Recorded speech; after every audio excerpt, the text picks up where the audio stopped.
আসসালামু আলাইকুম। আপনারা দেখছেন বিদেশ টিভি, সঙ্গে আছি আমি জয়ী হাসান। আজকের বিশেষ প্রতিবেদনে আমরা জানব সংযুক্ত আরব আমিরাতের 12 লাখ প্রবাসীর অনিশ্চিত ভবিষ্যতের কথা। সংযুক্ত আরব আমিরাতে বাংলাদেশের প্রায় 12 লাখ প্রবাসী রয়েছেন একটি দীর্ঘমেয়াদী অনিশ্চয়তার মুখে।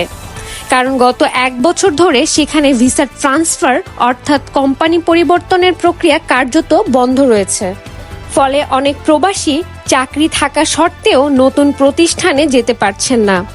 একই সঙ্গে অনেক প্রতিষ্ঠানের ভিসা নবায়নে অনীহার কারণে কর্মীরা পড়েছেন আইনগত সমস্যায়। এই পরিস্থিতি নিয়ে একাধিকবার আলোচনার কথা বলা হলেও আজও নেই সুস্পষ্ট কোনো ঘোষণা, সময়সীমা বা কৌশল।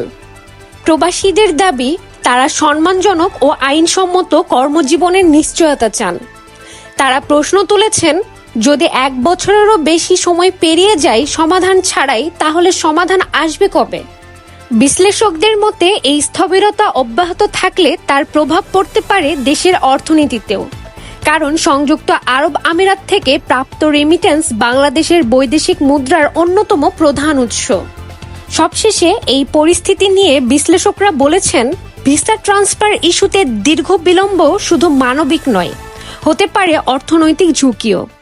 এই পরিস্থিতি মোকাবেলায় দ্রুত ও কার্যকর কূটনৈতিক পদক্ষেপ নেওয়ার আহ্বান জানানো হচ্ছে বিভিন্ন মহল থেকে। এখন সময় সংবেদনশীলতার নয়, প্রয়োজন বাস্তব পদক্ষেপের দিকে নজর দেওয়া। এই ছিল আজকের প্রতিবেদনে। এতক্ষণ সঙ্গে থাকার জন্য ধন্যবাদ। আল্লাহ হাফেজ।